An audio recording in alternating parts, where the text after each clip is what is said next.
Oh, Baroa, that's crazy. All right, that's Jesse. Shout out Pokey Reese. Oh, Pokey Reese, that's a really good one. Shout out Pokey Reese. It's a really good one. That's Jesse Tapia. I'm Kyle Madsen. Joe Brazil behind the glass. We're the Insiders. We're sponsored by Jiffy Lube, and we're hanging out with you until noon. Interesting stuff out of Kings practice yesterday. Media was on hand for that. And it sounds like Devin Carter is going to play a lot of point guard in Summer League. And he spent the offseason working on the different reads that he's going to have to make as a point guard. If this is the plan, if the plan is to make Devin Carter a point guard, which he didn't necessarily look like to me last year, he looked more like that. He can sometimes bring the ball up, but he's going to be a defensive pass. He's going to grab some rebounds, and you're hoping that he can credibly hit a three-pointer where people have to guard him, right? Like that's kind of the ideal role. I think if your plan outside of, hey, we just kind of want him to have a cursory knowledge of this in the event that he has to be thrown into that spot, okay. But if they're currently trying to make him the point guard or make him a point guard, I think you need to lean all the way into that this season. Unless he goes to Summer League and it's just a disaster. Yeah. And it's just, he can't do this. But if he goes to Summer League and he shows actual growth, where as the Kings, you're looking at Devin Carter going, hey, maybe this guy is the point guard for the next 10 years. If that's how you come out of Summer League, even if you don't think he's that now, but you think that growth has been there, to me, I'm skipping adding another point guard. I'm going, it's going to be Dennis Schroeder, Malik Monk is probably going to be here, and Devin Carter, and giving Carter real minutes at that position. The idea is fine, but also feels like a little bit what they were trying to do with Keon Ellis last season in Summer League. Have the basketball in his hands and have things run through him. Sure. If it's not a developmental, I don't love it, to be honest. Why? It's just, if it's not a developmental year, whatever, and you're trying to win ball games this season, then go look for a backup point guard or something like that. If you think Devin Carter comes out of Summer League and like you feel comfortable with that, I guess it's fine. But it feels a lot like another player where it's like, hey, this isn't what he does, but we're gonna try and make it work here because the roster just doesn't fit. So that's a problem. That's why I don't love it. You cannot. I'd rather the Kings just finally get guys who play certain positions and finally have everyone who just does what their role is supposed to be. Like Devin Carter is not a point guard, and it's like maybe he can be for the next 10. We brought up, maybe he comes out of it being the point guard for the next 10 years or something. Like you start on that path, but like in reality, he's not a point guard. I agree. And like I said, you're not wrong in your thinking, your idea, but it's just more of the same that they've been trying to do. Maybe Devin Carter's not the right vehicle for this, and so we can set that to the side. Because like I said, you did it with Keon Ellis, and it's like that he wasn't the point guard that you try to make him to be or anything like that. No, but I think it's a little different.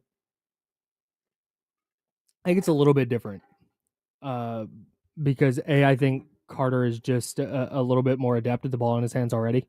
Like there's a different learning curve between Keon and Devin Carter, and I don't think they thought Keon was ever going to be a primary ball handler. I think it was more, hey, we want him to expand his game in this way, and maybe that's what it is for Devin Carter. But it doesn't sound like, based on what he said he was working on all offseason and what he's going to be doing for the Summer League team, it doesn't sound like that's necessarily the case. Yeah. But let's put that aside. Let's assume the Kings are just saying, hey, we want you to expand your game a little bit in this way. You're not a point guard, but we just want to make sure that you have those things in case you're put in that spot where you do have to do some playmaking. Okay. I think and I've said this before, and I will say this all off season. Anything they're doing this year in service of wins, instead of putting their future first, is moving backwards. You can't, let's say, I'm going to bring Devin Carter back here. Let's say they think Devin Carter can be a point guard. Let's go to that world where they're going, you know what, we really think that this guy could be a true point guard. Then you need to let him do that this year. And maybe it's not Devin Carter. Maybe it's Isaiah Crawford's another name I bring up a lot with this. Yeah. Maybe it's Isaiah Crawford. You're going, man, we really think that could be a rotational guy. Then put him in the rotation. These are all Monty McNair's guys, though. No, I don't. too. Okay, stop. I don't No, care. I'm saying like Scott, like maybe Scott Perry just doesn't like he didn't like pick up anything. Maybe he just doesn't view them Okay. as his future And though. if that's the case, cool. Yeah, Then they don't it's less matter. about money and just more so like Scott didn't bring in any of these guys. Cool. Okay. And if that's true, then that doesn't matter. Mhm. But if he goes, yeah, you know what? Hey, Isaac Jones, this is Scott Perry talking. Isaac Jones, I'm out. Devin Carter, we can try him at point guard, but doesn't really. But Isaiah Crawford, I think we got some here. If you have a young player, this is it. If you have a young player, whether it's Nick Clifford, whether it's Maxime Reynaud, whether it's Isaiah Crawford or Devin Carter or whoever, if you have a young player that you think is part of your future, I don't think you do any kind of service to them or your future by making them sit. I think if you have a young player that you think is going to be part of your rotation moving forward, that player has to play legitimate minutes.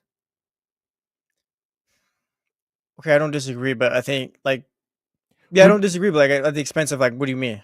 Like you're just sitting DeMar a little bit more, like sitting LaVine a little I bit would more. rather, if I'm going back to Devin Carter, if they think that Devin Carter can be a point guard, a legitimate point guard, if they think that's the case, then don't go get Malcolm Brogdon.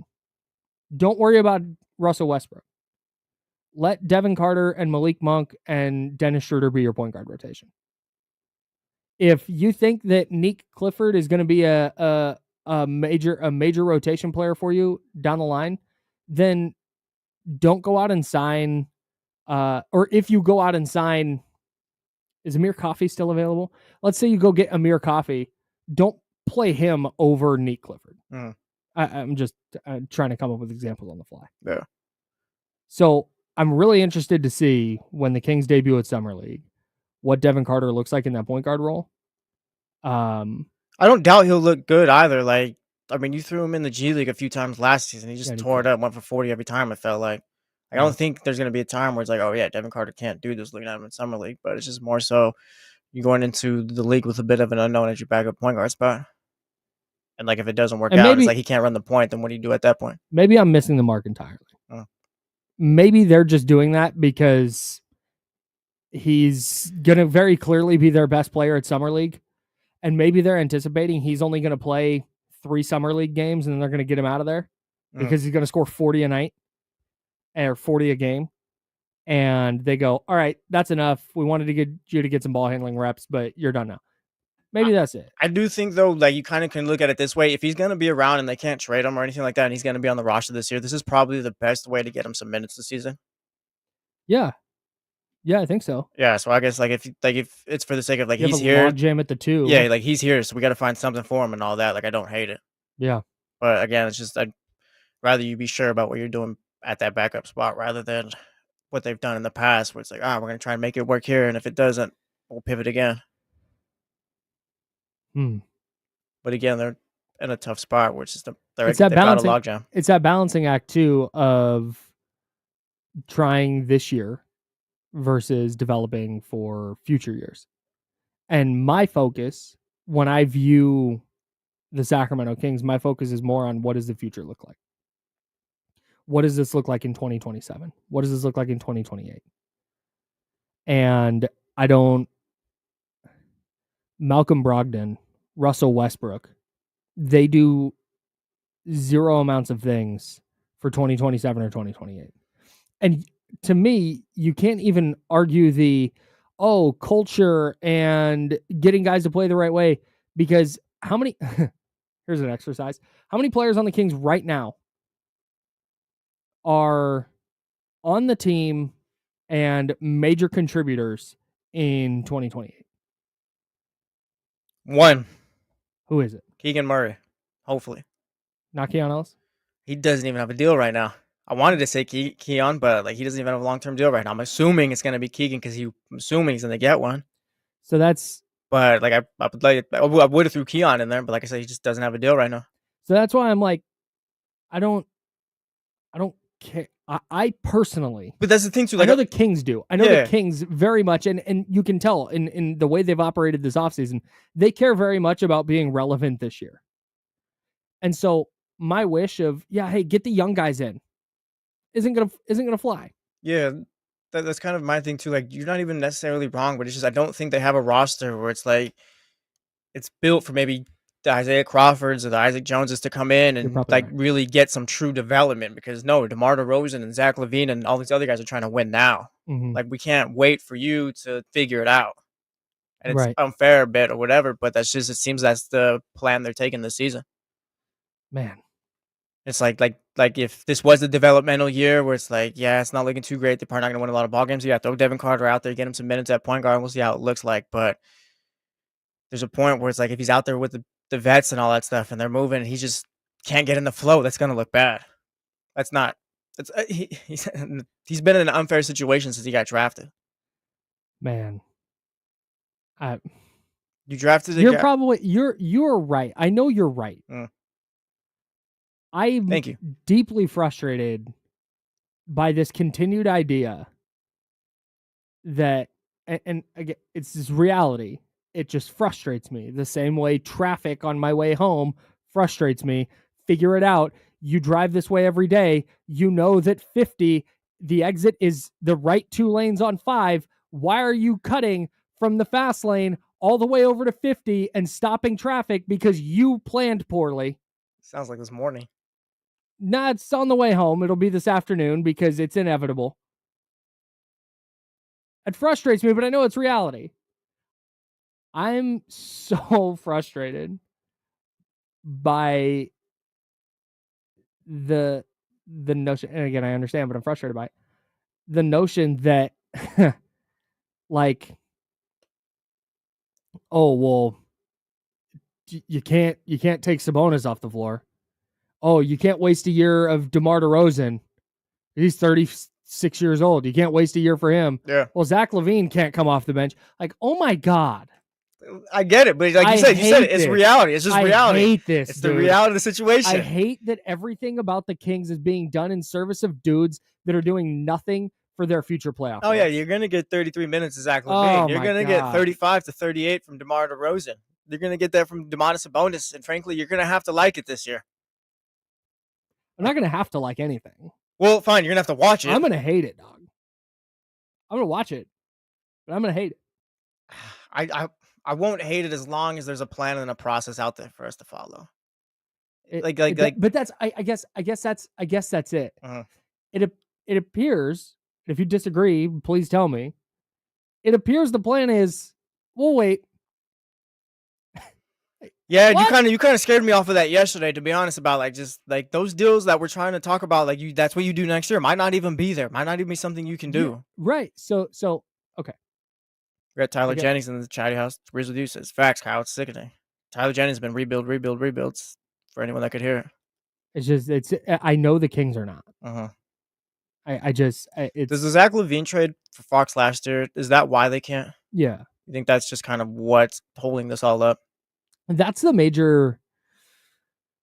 That's the. Yeah. And this is not exclusive to James or you or me. This is what everybody, I think, kind of knows.